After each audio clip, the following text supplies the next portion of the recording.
The baby's cries were not the soft, fussy whimpers of a tired infant. They were sharp, desperate, and relentless.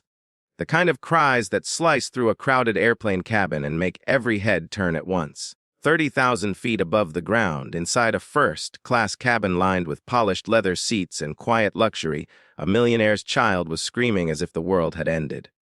Passengers shifted uncomfortably. Some sighed, others put on noise-canceling headphones.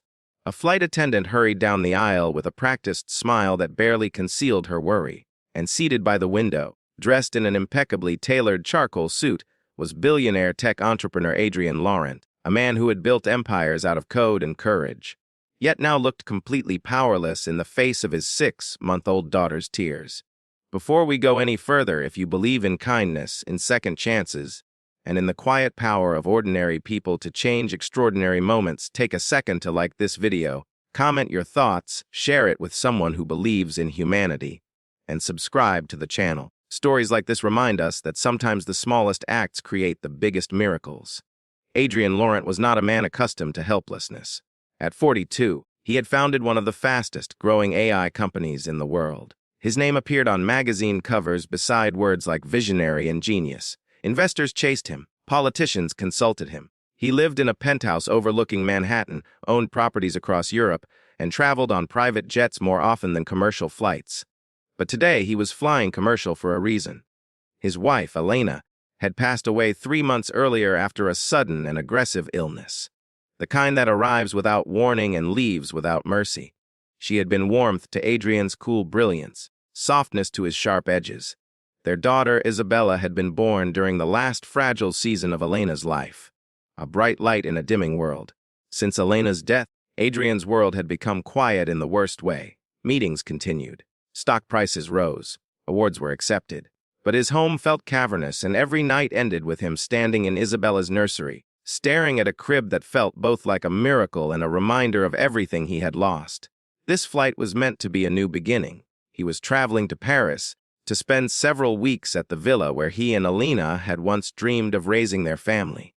He told himself that perhaps a change of scenery would soothe Isabella's restlessness, that perhaps somewhere in the French countryside he might learn how to be both mother and father.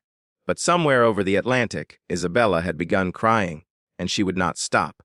At first, it was manageable. Adrian rocked her gently, pacing the aisle. He whispered reassurances in a low voice. He adjusted her blanket, checked her bottle, offered a pacifier. Nothing worked. The cries only grew louder, more frantic. Her tiny fists flailed. Her face reddened with distress. Passengers began to exchange irritated glances. A man across the aisle muttered something about first-class fares. A woman covered her ears dramatically. The tension in the cabin thickened like fog. Adrian felt it all, the judgment, the impatience, the silent accusation that wealth should somehow shield him from ordinary struggles. He tried to ignore it, focusing only on Isabella's trembling body. But as the minutes stretched into nearly an hour, doubt began to creep into his composure. What if something was wrong? What if she was in pain? What if he was failing her in ways he didn't even understand? He had nannies, yes, pediatric specialists on call, but in this moment, at 30,000 feet, it was just him and a crying child and the overwhelming realization that money could not buy instinct. A flight attendant knelt beside him and offered to warm another bottle. He nodded gratefully, though he knew it wasn't hunger. Isabella arched her back and screamed harder, as if protesting something invisible. Then, from the economy section just beyond the curtain that separated the classes, a quiet movement caught his eye. A girl stood hesitantly near the aisle. She couldn't have been older than 17. She wore a simple faded hoodie, jeans slightly too short at the ankles, and sneakers that had clearly seen better days. Her dark hair was tied back in a low ponytail, and her hands were clasped nervously in front of her. She looked completely out of place in the polished calm of first class. The flight attendant gently stepped toward her, ready to redirect her back to her seat. But the girl's gaze was fixed on Isabella, not with annoyance, but with something else, recognition, concern, a kind of knowing. She hesitated, then spoke softly to the attendant. Whatever she said made the attendant pause, then glance uncertainly at Adrian. Adrian was exhausted, his shirt was wrinkled, his tie loosened, his eyes rimmed red from sleepless nights. When the attendant approached and explained that the girl believed she might be able to help, he almost refused out of pride.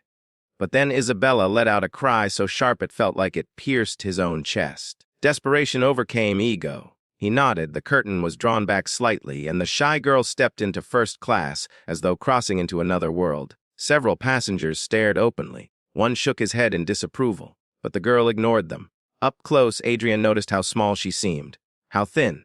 But her eyes were steady. She didn't reach for the baby immediately. Instead, she watched Isabella carefully, studying her movements, the rhythm of her cries, the way her tiny hands clenched and unclenched. Then, in a quiet voice barely above a whisper, she asked Adrian if she could hold her. For a split second, fear flared in him. This was his daughter, his entire world. Handing her to a stranger felt unthinkable. And yet, nothing else had worked. With trembling reluctance, he placed Isabella into the girl's arms. The transformation was not instant, but it was undeniable. The girl held Isabella differently, not stiffly or awkwardly, but with a fluid confidence that suggested long practice. She shifted her slightly, supporting her head at a different angle. Then she began to hum, not a recognizable song, but a soft, rhythmic melody that seemed to vibrate gently through the air. It was haunting and tender all at once. Isabella's cries began to soften. Not disappear, but soften. The girl swayed gently, her movements subtle, almost like she was breathing in sync with the baby. She adjusted Isabella's position again, pressing her tiny ear lightly against her chest. Within minutes, the piercing screams dissolved into hiccuping sobs, then into quiet sniffles, and finally, into silence. The entire cabin seemed to exhale at once. Adrian stared in disbelief as his daughter's eyelids fluttered closed. Her body relaxed completely, as if she had finally found something she had been searching for. He felt his throat tighten. How? The girl continued humming softly, careful not to break the fragile calm.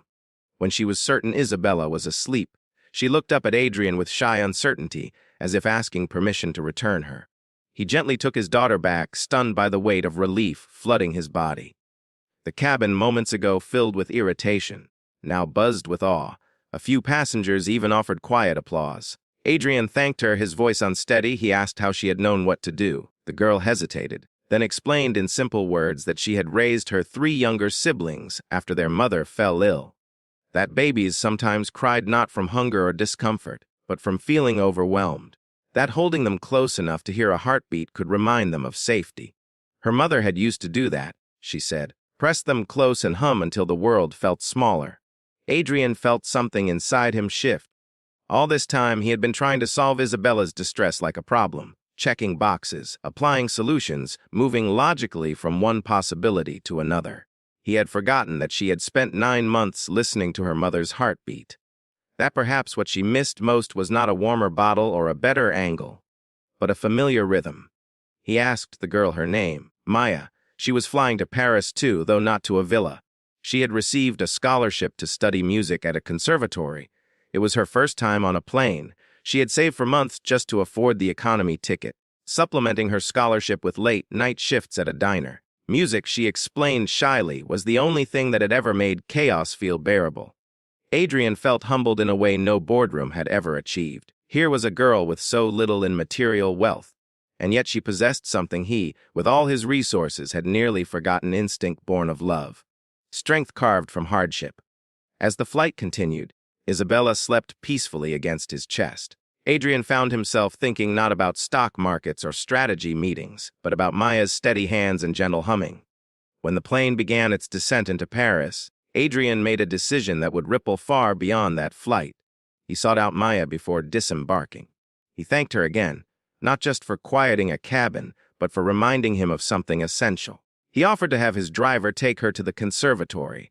She hesitated, unused to such generosity, but eventually agreed. Over the following weeks, Adrian found reasons to stay connected. He attended one of her small student performances, sat quietly in the back row as she played piano with an emotion so raw it silenced the room. He saw in her music the same rhythm she had given his daughter, steady, grounding, alive. He also began to change how he parented. He held Isabella closer. He hummed awkwardly at first. He stopped trying to manage grief like a corporate crisis and instead allowed himself to feel it.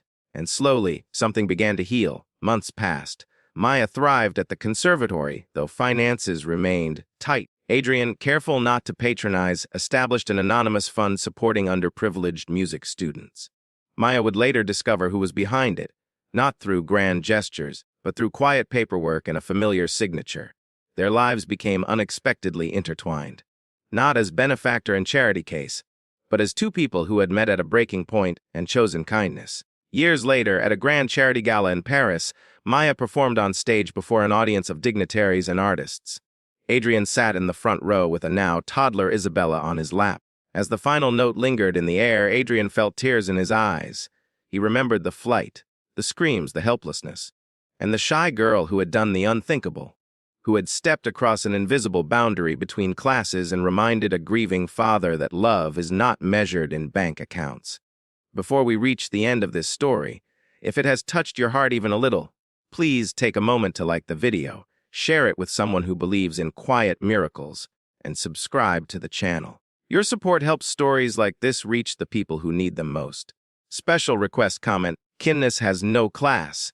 If you believe compassion can bridge any divide. On that long-ago flight, passengers had seen only a crying baby and an awkward interruption. But what truly happened was far greater. A wall dissolved, a father rediscovered tenderness, a young musician found unexpected support, and a child, too young to remember it, was cradled by the heartbeat of humanity.